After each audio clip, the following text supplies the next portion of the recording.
Hey y'all, it's Taylor Bridges. Thank you for tuning back into my channel. Today I'm reviewing Ready to Love season 7, episode 4. And it was an okay episode, so we'll get right into it. The episode starts off with Tony, Mark Anthony, Blake, and Blue, and they're fishing, and they're not talking about anything at all. Tommy pops up. The guys were literally fishing for maybe 4 minutes before they had to stand in a huddle and listen to Tommy. I'm like, this was a text, a group text. Heck, a group FaceTime. Um, but this was just like a lot for like nothing. Tommy tells them that he's throwing his very own yacht party. And I'm like, you mean like the all white party from last season that looked like a barnyard, backyard barbecue, except they had to wear all white gown ensembles? Like, Tommy always overhypes his parties and they always end up being flat. Um, Similar to this one, the yacht party that he ended up throwing. Tommy says one of the women won't make it past the yacht party. And I was like, okay, that's actually a pretty good curveball, a good time with the people, all on the boat, and let that be the end of someone's journey. Okay, that's pretty interesting. Mark Anthony and Jeffrey are on a bull riding date. She says she rides real animals and not these squeaky animals like the mechanical bull. But you were just crying to get me off the horse last episode with Demario, Miss Country Gal. Girl, Jeffrey asked Mark Anthony how he feels about a blended family. And I don't know if he ever answered the question articulately. Jeffrey enjoyed the date. And I wonder if any guy on the show is going to confess that Jeffrey having 3 kids is a lie, especially the kids the men that have none. And not that it's an issue for the single men who have no kids to be interested in Jeffrey, but you're not telling me that that's not going to be an issue for no guy on the show. And I just like somebody's lying. Having sex with Jeffrey and going as far, having sex with Jeffrey is one thing, but going as far as marrying her, a woman with 3 kids, as a mid 30-year-old man with no kids, that's not really a popular move. I could see an older dude or even a guy closer to her age with maybe one child or so of his own doing something like that. I think that those guys who may feel that way just don't want to come off a way, but I think it's BS. I think men sometimes could be telling her what she wants to hear because she's beautiful, and I think that causes her to fall for them. And because she's falling for all these men, I could see why.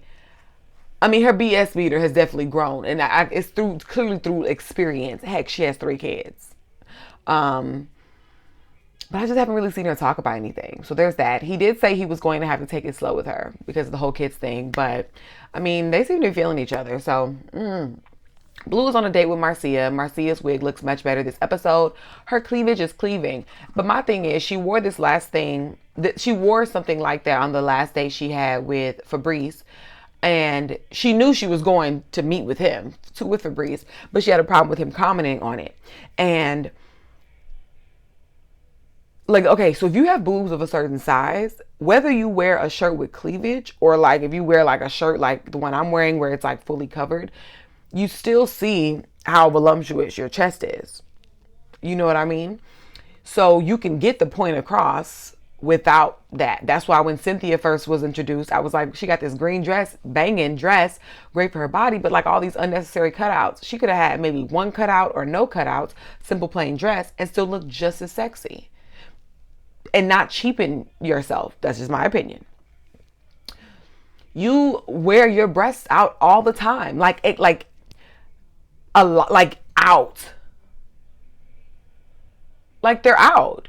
But you had a problem with Fabrice, like calling it out. But in his, it's like doesn't mean she's warranted of any assault or anything of that nature. I'm not going that far. Like you deserve what happens to you. That I'm not saying that. No, I do not believe that. I will say that you are bringing attention to something So if someone comments on it, that's like a dude walking out the house with his Johnson out. Whoa, and you coming to lunch. Oh, whoa, your Johnson is out. It's out there. I'm not trying to inflict assault by bringing up what I'm seeing. Now, Fabrice, in a way, was being creepy, but I'm saying if you find yourself continuously hanging out with men with that all hanging out like that, like, it wouldn't be a surprise that somebody says something about it at some point. That's just what I think. At this point in the episode, nothing interesting has occurred. Both of the dates were snooze fests. They're at the yacht party. I know it's going to give because Jeffree, Blake, and Sue-Ann will all be in the building. Tommy says Andre got COVID, so he decided to step away from the process. And I'm like, that's kind of fishy and shady.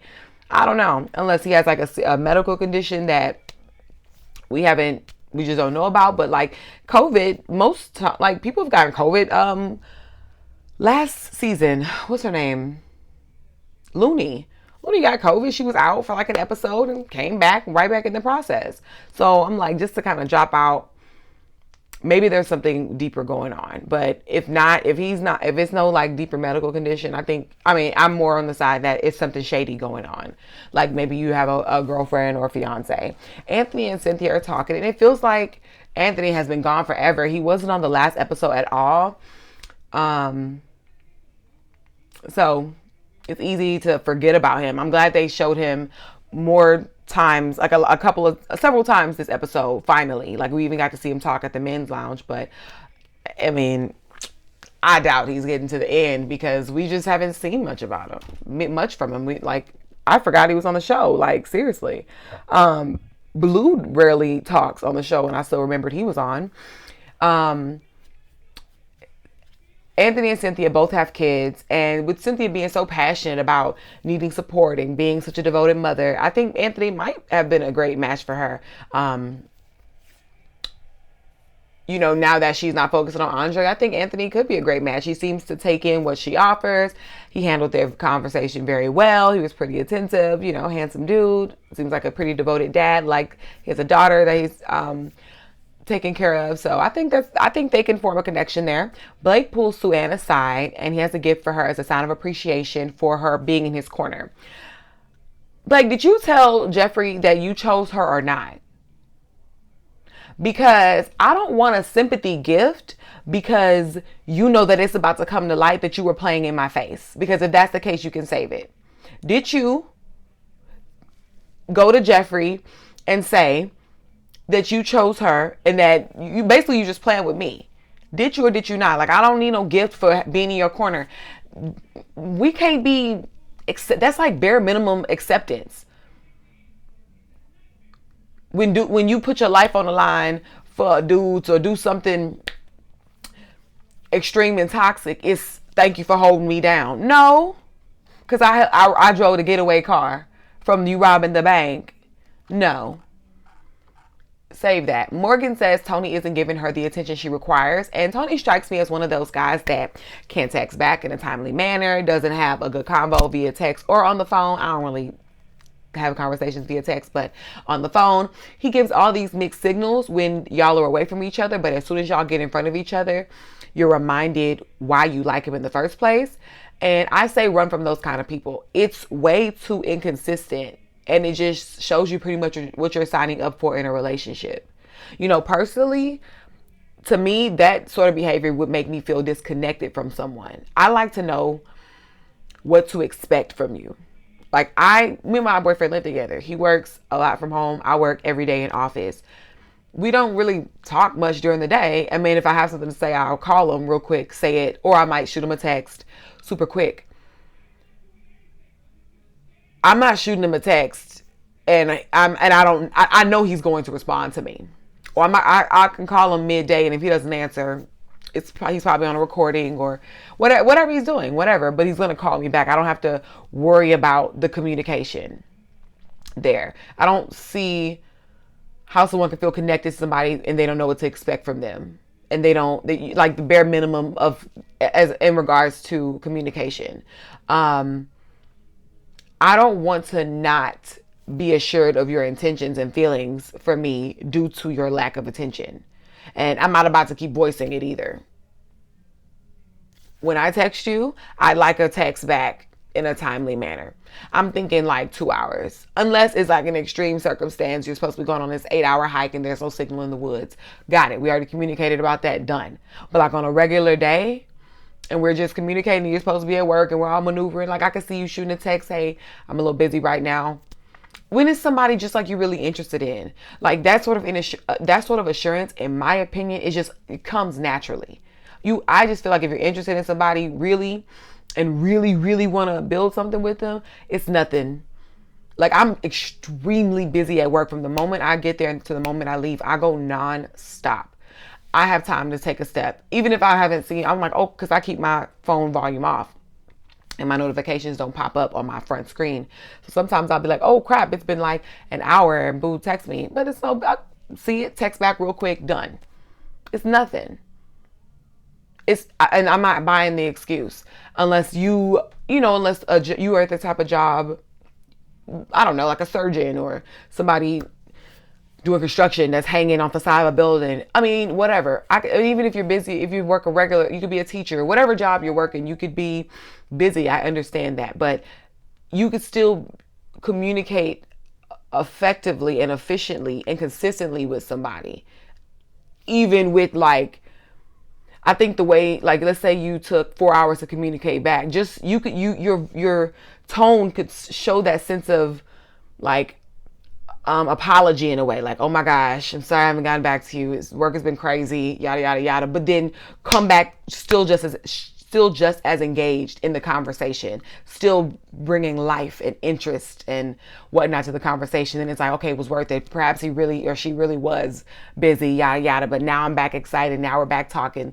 Tony just gives me inconsistent vibes, period. He's not giving her that reassurance, and it's not worth it to me, especially if he was really feeling her like he says that he is. Tony probably has a girlfriend off of the show. That's what I'm thinking. Morgan says Tony tells all the women the same thing. And now I think that he said, she said about who Tony likes is childish of Morgan. She's doing that little childish, naggy thing, basically wanting him to be her full-time man and only like her in this process. And I agree with him when he says she needs to be more confident in herself. Like, y'all are dating multiple people, and why do people do that? They have a limited time with somebody, and you want to spend the limited time you have with somebody who you're still getting to know. You want to really spend that time talking about somebody else and nagging and complaining about some other woman? Like, this is your time to get to know each other. Stop bringing up all the other mess. Like, make this all about you. At the very most, you should be doing is peeping the BS and just moving accordingly. But being this, you're the oldest woman on the show. Like, you should be the one. I remember Divine. Divine was like 44. She was a class act on that show. Oldest woman on the show and was on point. She just knew how to handle everybody. She knew how to handle London. She knew how to handle Alexis. She handled everything with such grace and class. And that's what I honestly expect of a 40-something-year-old woman. Morgan, you're the oldest woman, one of the oldest women on the show, behaving very maturely, and that's super unattractive. They're playing this weird game, a game that I think is weird for 30 and 40-year-olds, 40 and 30-year-old adults to be playing, but we're on a reality TV dating show, so fine. Corvea's question asks, who's the best kisser? She says, Mario. He's wagging his tongue. Gross. Ew. That's so gross. I don't know if I'd like a guy. I don't know. I don't know. It's gross. Mark Anthony's question, but then again, I'm not dating DeMario. And I don't think it's like a total deal breaker. It would be for me. That's super unattractive to me, but I could see it not being a big deal to other people, and I think that's great. Mark Anthony's question is to give a foot massage to the woman who he has the strongest connection with, and he chose to do 2 foot rubs for Jeffrey and Mercedes, and I'm like, that's a way to play it safe. I would have liked him to choose 1, but I do get it. Like, it's not like him and Mercedes have had this long, drawn out relationship. Both Jeffree and Mercedes were at the group date with Marc Anthony, and both ladies thus far have each had one date with him. So just because I'm rooting for Marc Anthony and Mercedes doesn't mean that Marc Anthony doesn't have the right to choose both ladies, because I genuinely believe that that's really how he feels. He really genuinely is probably split down the middle of both women, and they're both great options. So fine. When Morgan was asked who she thinks are the three sexiest people on the boat, she chose Lyndon, Marcia, and herself. And I am so glad she did that.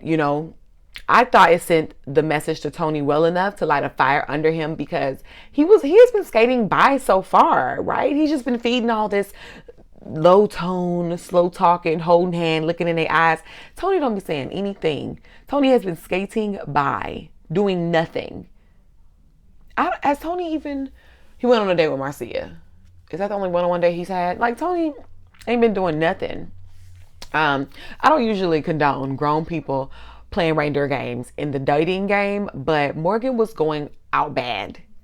Being all pressed about who else Tony was, into. So it was just a good way to appear a bit more confident, and as if she had like other serious options, especially since Tony was expecting for his name to be called. So I thought that was cute. I don't think it was as harmful. Like, Tony probably took it personally, but I don't think it was like that big of a deal, because if she didn't name herself, she would probably name Tony, but she put herself in there. It's not like she named like another guy. She's been vocal about having a connection with both Lyndon and Tony.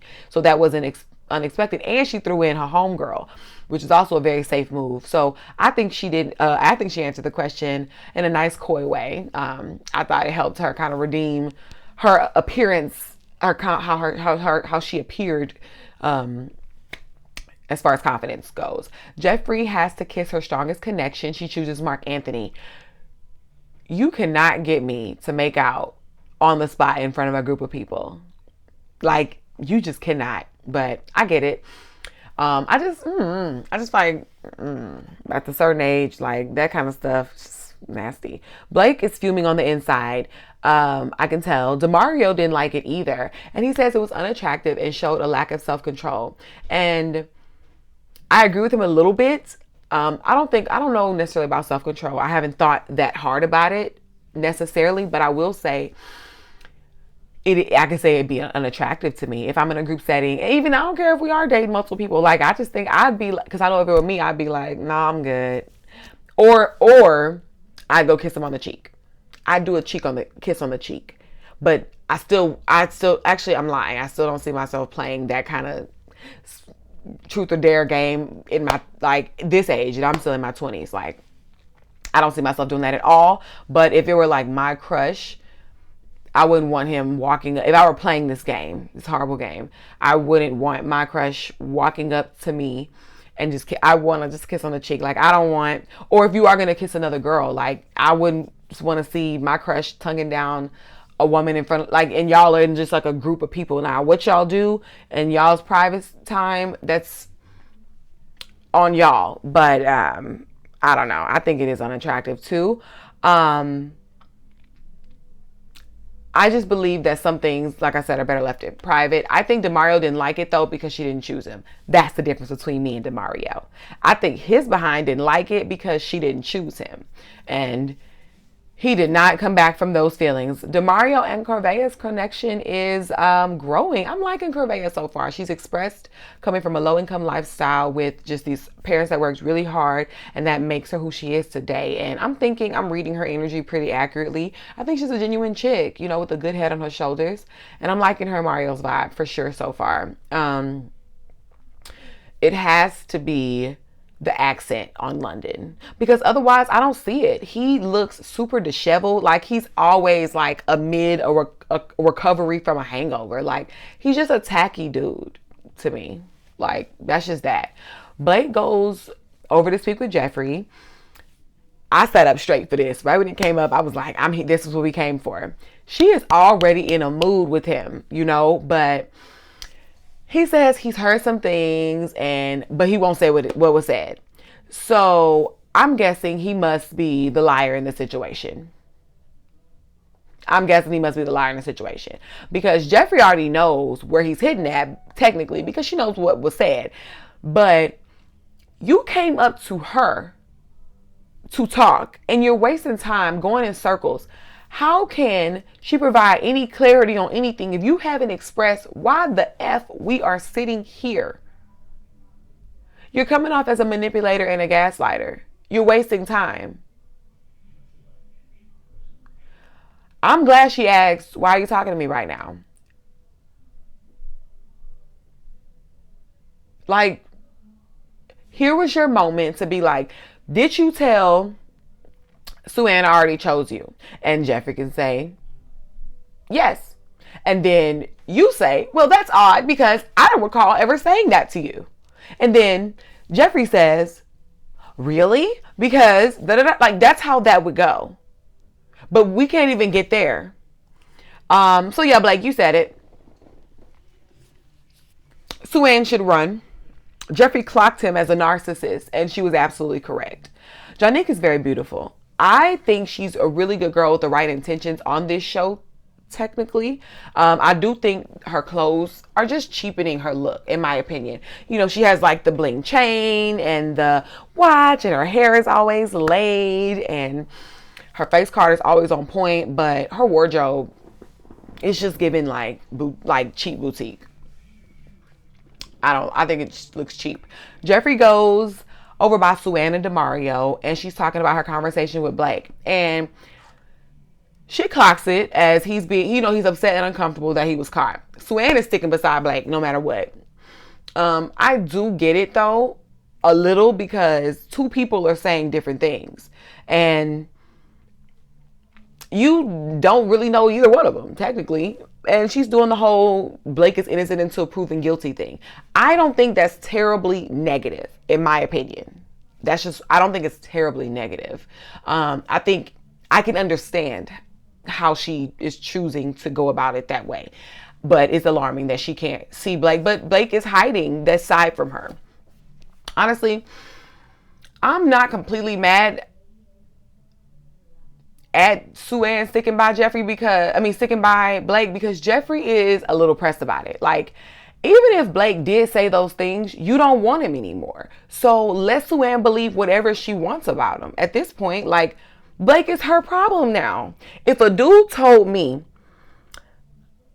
I only want you now, I choose you, I'm done with the process, and that turned me off to the point where I'm now going to tell the other ladies in the process, hey y'all, heads up, Blake is on some weird ish. He's already trying to like lock me down, be with just me.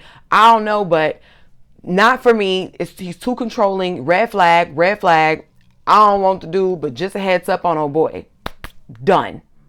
What y'all choose, what other ladies choose to do from that point on is their prerogative. Why are you so pressed? Like, and who is Suanne for you to have to prove anything to? Like, unless I still liked the dude. Then I'd be like, you know what, Suanne, you need to hang it up because he's already told me he only want me. He already chose me. I win, you lose. Hang it up, sis. Move on. Get another dude. I would be like, okay, I understand that because she likes him. Just like that season with the two Christians that didn't have sex. You know what I'm talking about. Y'all know what I'm talking about. Camille and oh boy. Camille and whatchamacallit. Where she would not let him go on a date with nobody that whole season. She wouldn't give anybody a chance. She found her man, Cornelius. Is it Cornelius and Camille?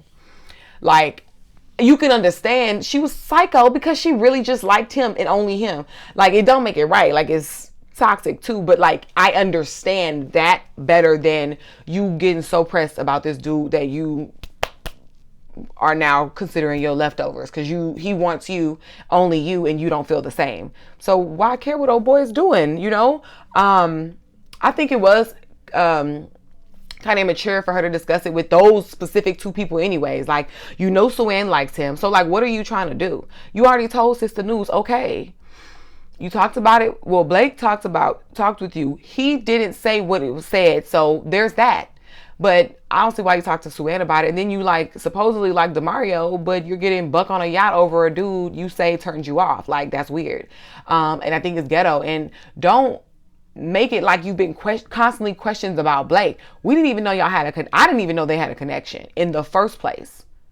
And you went over to their area to vent about Blake. So it's just Jeffree is clearly more pressed than she's willing to admit. And I'm curious as to where that is coming from.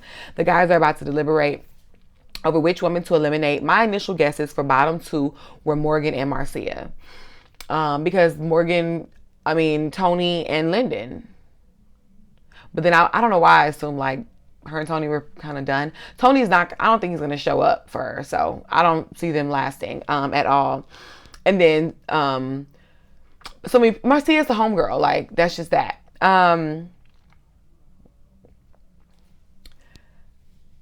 All the women were pretty much brought up at least once by the gents, except for Mercedes. But as far as connections, like who's in their top, except Mercedes was the only one not mentioned this episode, but it might have been an edit because Mercedes she's a great catch, and the guys have been liking her thus far. So, and I'm pretty sure Mark Anthony said her name. So I think it was just an edit. But all of the women have somebody feeling them. So that's a good thing. The gents are saying Marcia, a lot of them are saying Marcia is a friend type.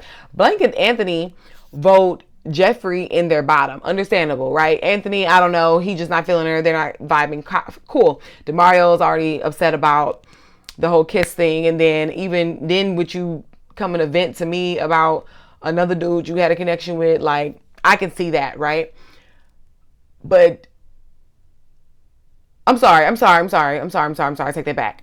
Blake and Anthony, I was like, that's understandable that they put her in. Blake already was, not feeling her because of what came back to him from Morgan. But Demario, I was initially surprised that he even put her in the bottom because I was like, damn, just like off that one kiss. Now I get it, because like I said, that would completely turn me off too. But I was like, dang, like you cast her to the side super quick. But she was venting about Blake, and that's like by the time they got to the elimination, I could see how that's a super turn off. I also would say that going back with Suanne was looking like a little catty and messy. So I can see how that would turn somebody off. They also expressed their dislike for Corvea and Jonique. And I was like, okay.